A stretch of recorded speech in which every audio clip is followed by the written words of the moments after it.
Earlier in the UK, there was some kind of brain gain happening where everybody wanted to come and live here, work here, study here because of all the opportunities and the exciting lifestyle and quality of life was just better here. But now there seems to be a shift. We see people talking about leaving. So there's like a brain drain going on. And as somebody who has lived in the UK, in London for the last 7 years, what is my plan ahead? That's what I'm going to talk to you about today. As the cost of living crisis worsens in the United Kingdom, a new report has said that renters leaving the city are at the highest rate in over a decade. Interest rates were hiked for the 11th time, up to 4.25%, the highest rate since 2008. An hour earlier, he had stabbed 2 students to death.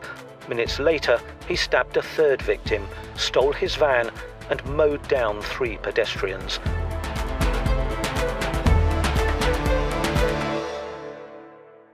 Hi my friends, my name is Mehar and this is part 2 of the London series where I'm talking to you all about my experience of coming to the UK and living here all this while. So if you haven't seen part 1 of this video, please make sure you do watch that before you watch this video. So basically, to just give you a recap, I came to London in the year 2016 for my MBA and I've been here mostly ever since. But now that we are planning to apply for our permanent residency here in the UK, both my husband Shashank and I, we are now questioning where we see ourselves in the future. Do we see ourselves living here? Do we see ourselves owning a home here? Do we see ourselves starting a family and raising a family here? We don't know yet. But I will share with you today why we are confused and why is actually this thought coming to our mind of leaving the country. And not just our mind, there are millions of people having the same kind of thought process. But why is that? Is coming to the UK still worth it? Let's talk about that now. So first and foremost, the reason is that this city and this country in general has become very, very expensive. So everybody came here for a good quality of life, a good standard of living, and also being able to make more money and have a lavish, luxurious and comfortable life. But because of the inflation, the upcoming recession and just many other factors, everything here has become super expensive. So let me give you the example of our electricity and gas bill. Since January of this year, our electricity and gas bill has doubled or tripled in amount per month. And that is because of many political reasons, Russia-Ukraine war going on and many other factors that I'm probably not aware of. But because of that, our monthly expenses have increased. Other than that, we also have to pay rent. We also have to pay something called council tax, which is like a neighborhood tax for all the facilities that are in the neighborhood, such as roads, street lights, garbage collection, etc. That is on top of all the other taxes that we already pay. Then there is also a rental crisis going on in the UK, and because of that, there are no houses available.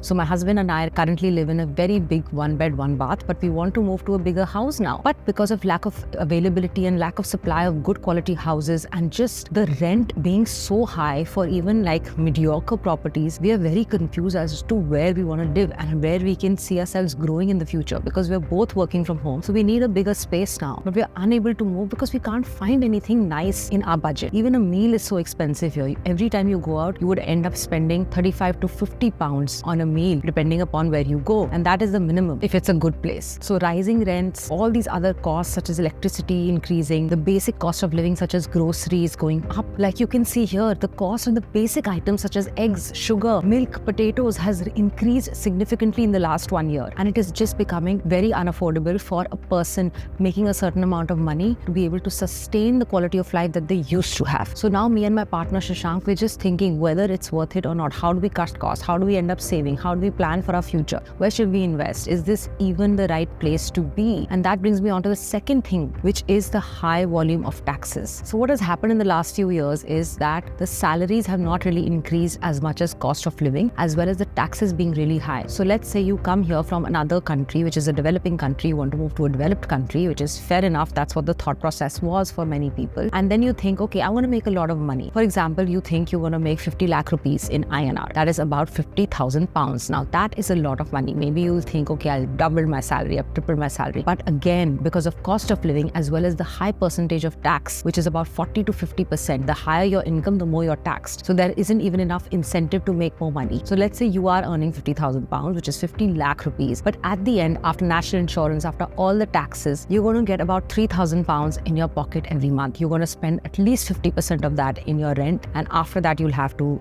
think of maybe repaying your education loan. You'll also have to think of going out, traveling. Even traveling has become expensive now. So one of the reasons for me to move to the UK, to move to London, was that I'm going to be in Europe and I'm going to be able to travel everywhere. Now, even traveling to Europe has become very expensive. It was actually affordable to do 3, 4, 5 trips a year, but now it has become unaffordable to do that. Something that we also have paid for previously is the NHS, which is the National Healthcare System over here, which is a part of the visa fee that we paid. So every healthcare facility for us is free. Like, let's say I want to go and meet a doctor, I won't have to pay if I'm going to a public hospital. But if I go to a private practitioner, yes, I'll have to pay, but luckily insurance would cover some bit of that. But because the healthcare system is so overloaded, we've also paid a cost for it during the time we were moving here along with our visas. Actually, we have already spent so many pounds, so much money to be here, to study here, to live here. We're pumping up the economy by going out and contributing to getting the basic necessities at home. For example, getting a cleaner, getting a cook.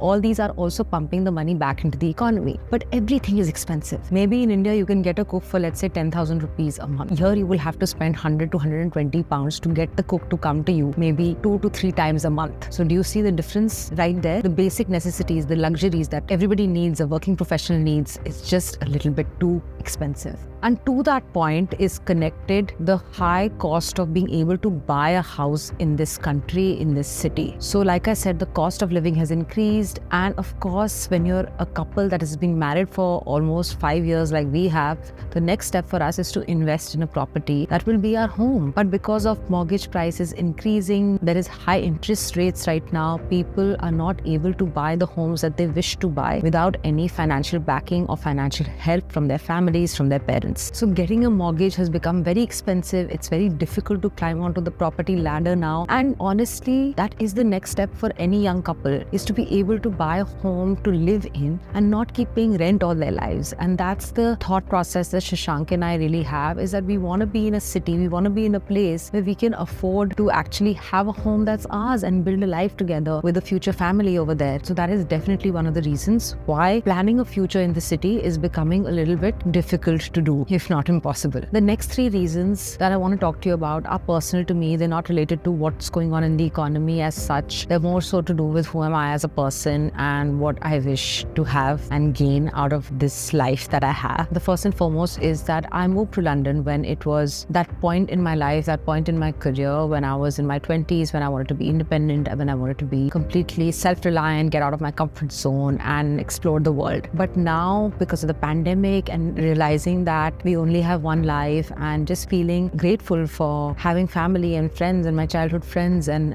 people back home who I left many years ago, I just feel the distance now. So earlier, special occasions I used to really miss, but now I feel like when my family really needs me and me and my partner Shashank are not there, I feel really bad. So for me, I don't know if it's actually worth it or not. So because I've entered a new phase of my life where I want to be around my loved ones, when I want to be more involved, I feel a little isolated, and the flight that seemed to be only 8 hours or 9 hours long now seems like a very difficult thing to do, especially spontaneously. So I definitely now feel the distance, and I don't know if I can continue living so far away for the next 20, 30, 40 years.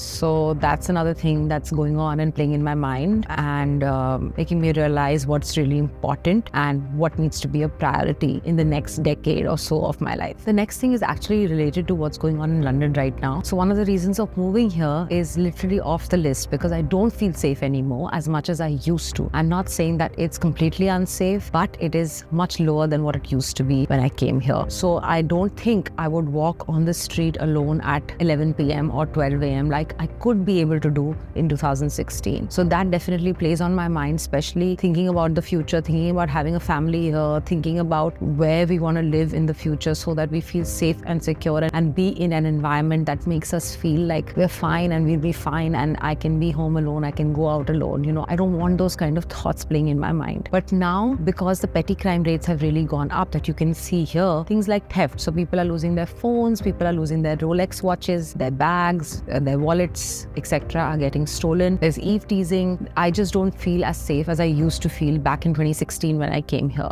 The crime rates have definitely increased, and one of the plus points of being in London was the safety. And that brings me on to the last point, which is, my friends, that I'm an entrepreneur. I do not have a corporate job anymore. I used to be in London, in the UK, because I wanted to be a part of the corporate hustle. I wanted to be a part of the corporate culture, understand it, learn from it, work with clients from around the world. But now I'm doing my own thing. I'm a digital nomad. I'm a digital entrepreneur. What I'm doing sitting in London and paying for all these expenses sitting in London, I could be doing from anywhere in the world at probably half the cost. So it's just making me realize that A, I want to be closer to home. B, I can do anything from anywhere I want. So why am I stuck to this one location, which is turning out to be a little bit too expensive for me and my partner? So to conclude, I don't know what the right answer is, whether London is the right place to be or not, whether we will be here 1 or 2, 3, 4 years from now. I don't know the answers right now, but I will say that no country is perfect. No country will ever be perfect, but you need to realize what is important to you, what are your values, and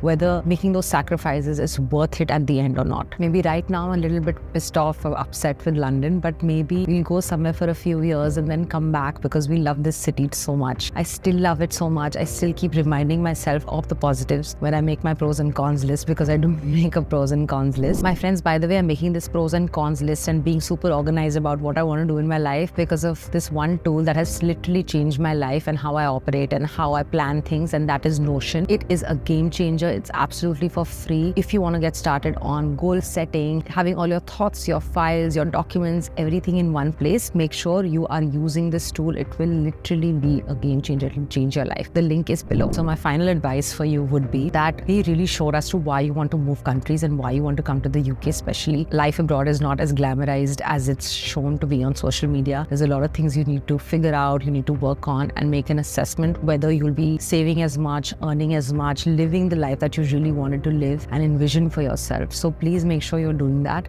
Yes, London is a great place to be in your 20s. The university experience was amazing. I wouldn't replace it with anything else. But what is the future is what one needs to start thinking about. I hope this video was useful for you. Please don't forget to subscribe to this channel and share and like this video if you found it useful with somebody who is planning to come study here or live here or is confused at all. And if you're liking these kind of conversations in different types of locations with me, then let me know. I'll make sure to keep that coming. I'll be back soon with another heart to heart with you. But until then, keep smiling and dreaming big. I hope to see you soon.